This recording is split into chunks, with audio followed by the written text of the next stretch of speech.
Ya ayyuhalladzina amanu idza qila lakum tafassahu fil majalis fafsahu yafsahillahu lakum. Hai orang-orang yang merasa beriman pada Allah Subhanahu wa taala, apabila disampaikan pada Anda, ayo luaskan majlis, berbagi dengan yang lain, maka segera untuk meluaskannya jika mungkin ada peluangnya. Orang yang bisa meluaskan, melapangkan bagi orang lain, maka jaminannya dari Allah akan dilapangkan oleh Allah ketika ia mengalami kesulitan dalam kehidupannya. Perhatikan, bahasa pertama di Quran, lapangkan majlis. Tapi jawaban yang turun dari Allah, bahasanya umum, maka kami pun akan melapangkan. Quran tidak mengatakan kami pun akan melapangkan majlis lagi, bukan.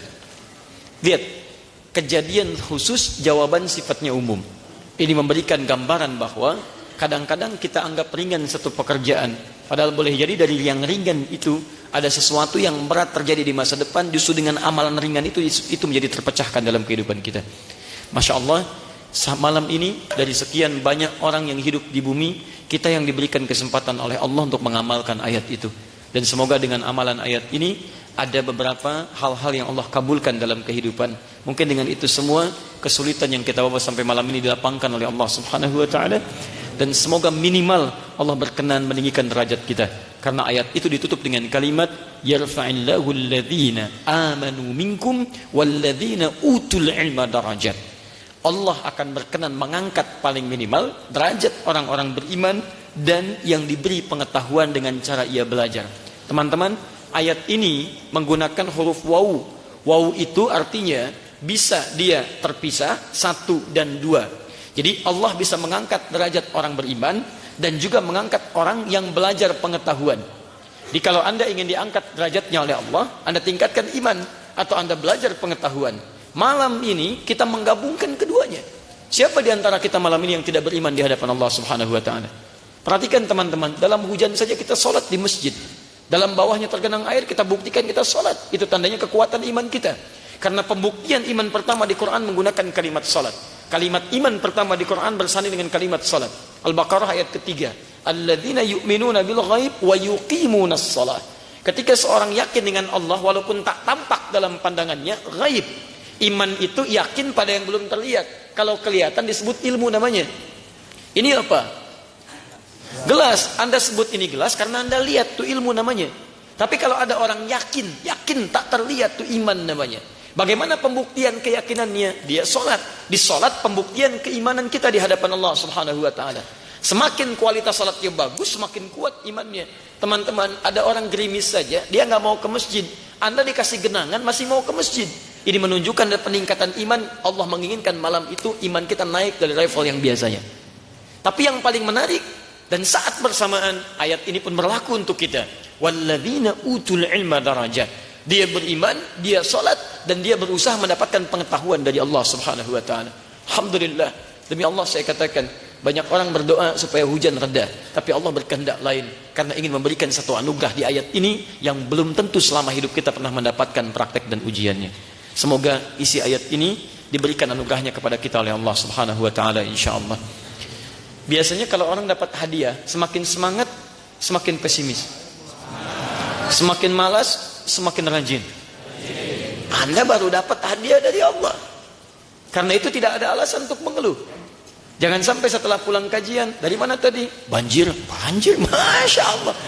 Kan Allah kasih Anda hadiah lewat situ. Kenapa Anda keluhkan? Kalau tidak mau dapat hadiahnya, Anda pulang aja.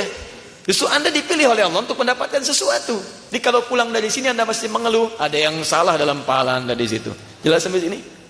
Alhamdulillah. Kita lanjutkan. Teman-teman, kita lanjutkan dengan pembahasan yang lebih spesifik supaya waktu kita lebih tergunakan dengan baik malam hari ini. Syarat pertama, Al-Quran menyampaikan bahwa semua ibadah, kaidah pertamanya itu mesti ikhlas. Ikhlas itu sederhana, lillah. Tujukan karena Allah saja. Karena Allah saja, karena Allah saja. Dan ketika satu ibadah disebut sempurna oleh Al-Quran, maka pondasi pertamanya, tujuan ibadahnya yang dilakukan karena Allah Subhanahu wa ta'ala. Ini pondasi pertama. Jadi jika ada seseorang menunaikan ibadah, dari pondasinya saja sudah dia retak, tidak sempurna, karena ada niat-niat lain dari ibadahnya selain karena Allah, maka pasti bangunan ibadahnya tidak akan sempurna. Masjid ini pondasinya goyah, ada retakan. Bahkan retakannya bukan 1-2%, 30%, 40%. Mustahil bisa menyangga bangunan di atasnya bisa kokoh dengan sempurna. Pasti akan ada kejadian, kena angin, hancur. Gak ada angin, bahkan bisa goyang. Itu yang jadi masalah. Nah, ikhlas itu pondasi utamanya. Karena itu prinsip dalam ibadah, Anda mesti menepikan, meninggalkan segala sesuatu yang bisa menghambat keikhlasan kita kepada Allah Subhanahu wa taala. Apa di antaranya? Riya. Karena itu praktek riya dan perangkat-perangkat menuju riya untuk sementara Anda simpan dulu, jauhkan dalam rangka menunaikan ibadah.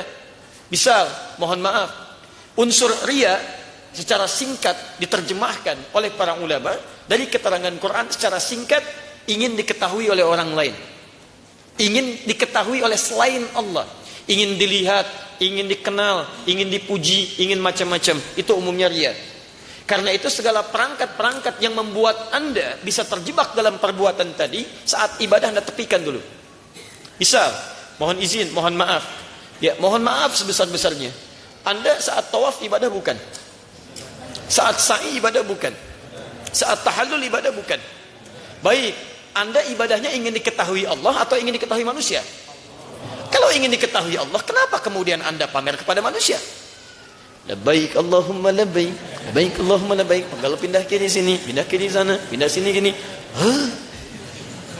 Itu artinya ada yang salah dalam niat Anda.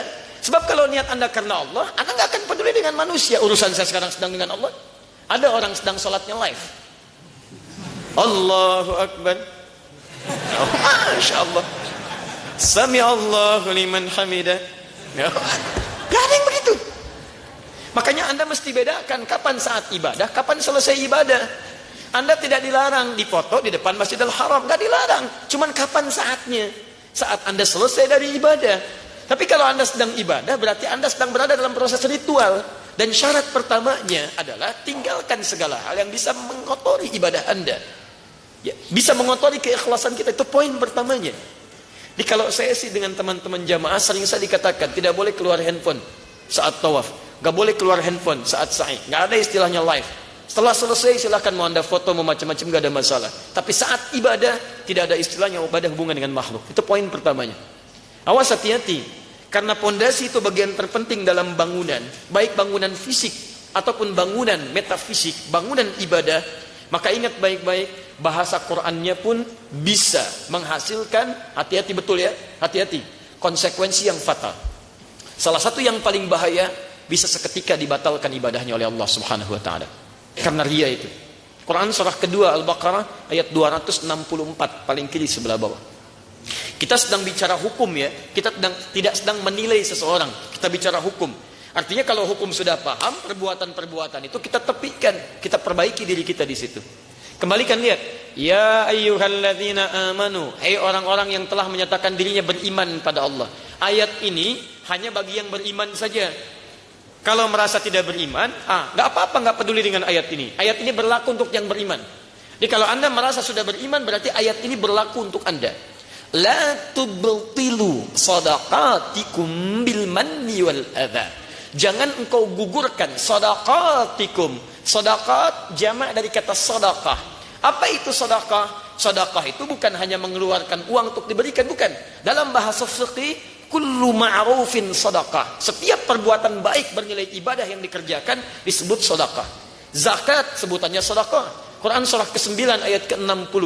Innamas sadaqatu lil fuqara wal masakin. Zakat itu hanya diberikan pada 8 golongan. Ketika disebutkan bukan zakatnya, sedekahnya. Quran surah 9 ayat 103. Khudh min amwalihim sadaqah. Ambil dari harta-harta mereka sebagai sedekah. Maksudnya zakat mal. Lihat, sedekah, setiap ada yang nilai kebaikannya disebut sedekah. Zakat ada nilai kebaikan. Salat ada nilai kebaikan. Haji umrah ada nilai kebaikan. Kata Al-Quran, setiap Anda mengerjakan kebaikan, jamaknya sedekah, jangan Anda batalkan amalan-amalan itu dengan mengerjakan perbuatan yang merusaknya atau bahkan menghancurkannya. Apa diantara contohnya? Kalladzi yunfiqu malahu ria'an nas. Seperti orang infak yang riya. Infak itu cuma contoh, riya masalahnya. Riya bisa menggugurkan. Jadi ketika orang riya, batal ibadahnya. Infak riya, batal. Salat riya, celaka. Dari mana dalilnya salat bisa celaka? Quran, lihat cek lagi. fawailul lil musallin, celaka orang salat. Alladzina hum an salatihim sahun, alladzina hum yuraun. Lihat surat Al-Maun. Orang-orang yang riya dalam salatnya. Di tujuan salatnya bukan karena orang lain pengen dilihat oleh orang. Dulu waktu belum punya sepeda, biasa aja jalan. Begitu punya sepeda, Masya Allah, muter komplek, kring, kring, kring, kring. Akhi, ayo jamaah. Kapan lagi tidak berjamaah? Kring. Wah, padahal yang pengen diketahui, saya punya sepeda baru. Belum tahu dia kalau temannya punya motor baru. Kan?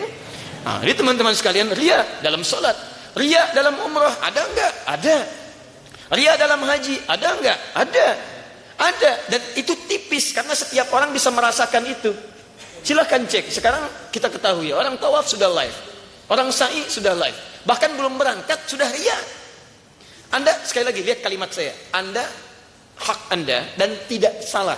Kalau kita mau berangkat untuk minta doa, itu tidak salah. Silahkan, tidak ada masalah. Atau misalnya ingin menyelesaikan persoalan, Anda minta maaf, datang pada orang tua, datang pada tetangga. Tapi ingat, kadang-kadang jangan keluar kalimat-kalimat yang bisa menggugurkan amalan kita. Belum berangkat, sudah hilang pahalanya.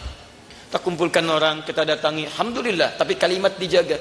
Bapak Ibu sekalian, terima kasih hadir pada kesempatan ini. Besok kami akan umrah, mohon doanya. Doakan kami supaya umrah kami diterima oleh Allah. Dosa kami diampuni, karena ini umrah pertama kami. Umrah pertama kami. Mungkin yang pertama juga di komplek ini ya. Pak RT belum umrah, Pak RW belum umrah, ya. Bapak juga belum umrah. Nanti kami doakan Pak, langsung di multazam. Semoga dengan itu Bapak bisa umrah. Sama, itu riya namanya. Begitu kalimat itu disampaikan, belum berangkat sudah kehilangan ibadahnya. Belum berangkat kehilangan pahalanya. Karena itu saya sarankan, kalau Anda dalam umrah misal dengan beberapa rukunnya, setelah niat selesai, kemudian Anda mulai tawaf. Tawaf simpan dulu perangkat yang bisa meriakan diri Anda. Sama sa'i, simpan perangkat yang bisa meriakan diri Anda.